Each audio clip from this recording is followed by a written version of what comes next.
بسم اللہ الرحمن الرحیم۔ کچھ لوگوں کا کہنا ہے کہ کپڑے تبدیل کرنے سے وضو ٹوٹ جاتا ہے۔ مثلاً اگر ہم نے وضو کر لیا ہے تو وضو کرنے کے بعد کپڑے تبدیل کیے ہیں تو ہمارا وضو ٹوٹ گیا ہے۔ کپڑے تبدیل کرنے کی صورت میں ہم کو دوبارہ وضو کرنا پڑے گا۔ کچھ لوگوں کا خیال ہے کہ کپڑے تبدیل کرتے وقت ہماری نظر جسم کی طرف پڑتی ہے، شرمگاہ کی طرف پڑتی ہے، جس کی وجہ سے ہمارا وضو ٹوٹ جاتا ہے۔ آئیے پہلے وہ باتیں اور چیزیں نوٹ کر لیں جن سے وضو ٹوٹ جاتا ہے۔ یہ بات سچ ہے کہ جب تک ہم پاک صاف نہیں ہوں گے تو ہماری کوئی بھی عبادت قبول نہیں ہوئے۔ جن چیزوں سے وضو ٹوٹ جاتا ہے وہ مندرجہ ذیل ہیں۔ پیشاب کرنے سے، پخانہ کرنے سے، جن لوگوں کو پیشاب کے قطرے گرنے کی بیماری ہو ان کا بھی وضو ٹوٹ جاتا ہے۔ ان کو بھی چاہیے کہ وضو کر کے عبادت الہی میں مشغول ہوں۔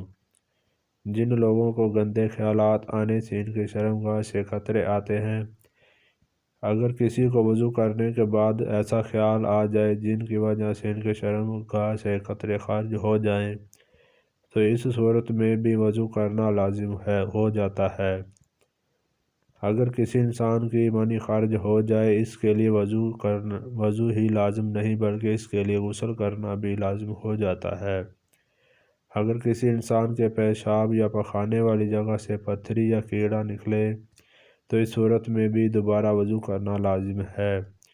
اگر کسی انسان نے وضو کیا ہو اس کی ہوا خارج ہو جائے یا جسم کے کسی بھی حصے سے نجاست نکلے سے بھی دوبارہ وضو کرنا پڑے گا۔ ہوا یا نجاست خارج ہونے سے بھی وضو ٹوٹ جاتا ہے۔ وضو کی حالت میں کوئی چیز کھانے پینے سے وضو ٹوٹ جاتا ہے۔ قے آنے سے بھی وضو ٹوٹ جاتا ہے۔ اگر کسی انسان کے تھوک میں خون آ جائے تو وضو نہیں ٹوٹے گا۔ اگر خون مسلسل تھوک کے ساتھ آئے تو اس صورت میں دوبارہ وضو کرنا لازم ہو جاتا ہے۔ اگر کوئی انسان وضو کی حالت میں ہو اور اس کو گہری نیند آ جائے تو اس پر دوبارہ وضو کرنا لازم ہے۔ اگر کوئی انسان وضو میں ہے تو اس کے ہوش و حواس گم ہو جاتے ہیں یعنی بے ہوش ہو جاتا ہے۔ جب اس کو ہوش آ جائے تو اس پر وضو کرنا لازم ہو جاتا ہے کیونکہ اس کا وضو ٹوٹ گیا ہے۔ اگر ایک انسان وضو میں ہے تو اس کو حد سے زیادہ غصہ آ گیا، اس سے غصہ برداشت نہیں ہو رہا، سامنے والا اس کے غصے سے خوف کھا رہا ہے تو اس حالت میں بھی وضو ٹوٹ جاتا ہے۔ نشہ والی چیز کو استعمال کرنے سے بھی وضو ٹوٹ جاتا ہے۔ مرد کا اپنی شرمگاہ کو عورت کی شرمگاہ کے ساتھ لگانے سے بھی وضو ٹوٹ جاتا ہے۔ اگر انسان وضو کی حالت میں ہے تو اس کے ساتھ یہ صورتحال پیش آتی ہے تو اس کو دوبارہ وضو کرنا پڑے گا۔ بہت سے لوگ یہ سوال کرتے ہیں کہ کپڑے کے اوپر سے شرمگاہ کو ہاتھ لگ جائے تو وضو ٹوٹ جاتا ہے کہ نہیں؟ غسل کرتے ہوئے شرمگاہ کو ہاتھ لگنے سے وضو رہتا ہے یا ٹوٹ جاتا ہے؟ اس کا جواب یہ ہے کہ کسی انسان کا شرمگاہ کو ہاتھ لگانے سے وضو نہیں ٹوٹتا ہے، چاہے اس نے کپڑے ڈالے ہوں یا ننگے بدن ہو، ایسا کرنے سے وضو نہیں ٹوٹتا۔ اسی طرح مرد و عورت کا نہاتے ہوئے جسم کے کسی بھی حصے پر ہاتھ لگنے سے وضو نہیں ٹوٹتا، اس کو دوبارہ سے وضو کرنے کی کوئی ضرورت نہیں ہے۔ نبی اکرم صلی اللہ علیہ وآلہ وسلم نے فرمایا کہ جسم میں کوئی چیز جانے سے روزہ ٹوٹ جاتا ہے اور جسم سے کوئی چیز خارج ہونے سے وضو ٹوٹ جاتا ہے۔ اس سے یہ ظاہر ہوتا ہے کہ جسم کو ننگا دیکھنے یا شرمگاہ پر ہاتھ لگنے سے وضو نہیں ٹوٹتا۔ اس طرح نماز کا قائم کرنے میں کوئی حرج نہیں۔ مولانا مفتی مولانا امجد علی اعظمی فرماتے ہیں کہ لوگوں میں یہ بات عام ہے کہ گھٹنا یا سطر کھلنے، اپنی یا کسی کی شرمگاہ دیکھنے سے وضو ٹوٹ جاتا ہے۔ یہ بات سچ ہے کہ وضو کے آداب میں ہے کہ ناف سے زانوں کے درمیان والا حصہ چھپا ہونا چاہیے۔ بغیر ضرورت کے شرمگاہ کا کھلا رکھنا گناہ ہے اور دوسرے لوگوں کو اپنی شرمگاہ کی طرف دیکھنا سخت منع، حرام اور گناہ ہے۔ ننگا ہو کر اپنی شرمگاہ کو دیکھنے سے وضو نہیں ٹوٹتا۔ اچانک کسی غیر کے جسم پر نظر پڑ جانے سے بھی وضو نہیں ٹوٹتا۔ اگر انسان وضو کی حالت میں ہو تو ننگی تصویروں کو دیکھنے سے وضو نہیں ٹوٹتا۔ مسلمان ہونے کے ناطے ہم کو چاہیے کہ بے حیائی والے کاموں سے باز رہیں، یہی ہمارے لیے بہتر ہے۔ اسلام ہم کو بے حیائی سے بچنے کی تلقین دیتا ہے۔ اگر کسی کو ہوا خارج ہو جاتی ہے تو اس کا وضو ٹوٹ جاتا ہے، اس حالت میں انسان کو دوبارہ وضو کرنا چاہیے۔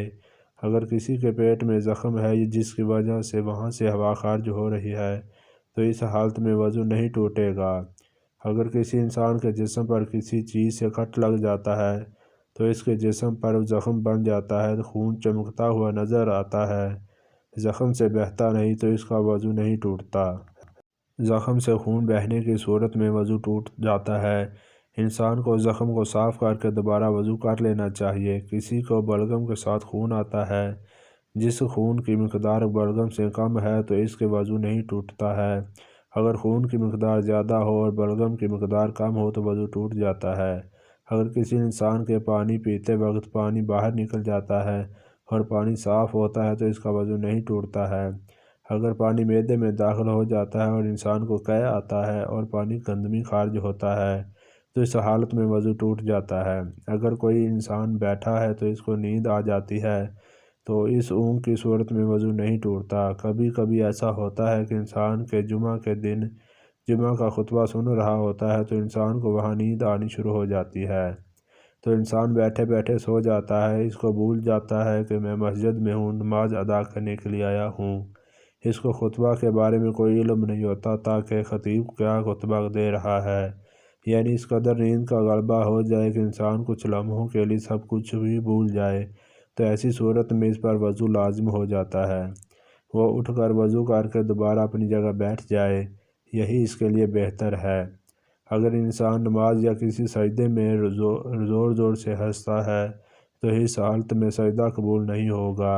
اگر وہ نماز کے دوران اتنا ہنستا ہے کہ اس کی خود آواز آتی ہے بلکہ اس کے ساتھ والے کو اس کی آواز نہیں جاتی تو اس حالت میں اس کو دوبارہ نماز ادا کرنی چاہیے۔ اس کا وضو قائم رہے گا اور نماز جاتی رہے گی۔ اگر وہ نماز کے دوران مسکرایا تو اس حالت میں نماز اور وضو نہیں جائے گا، دونوں ہی قائم رہیں گے۔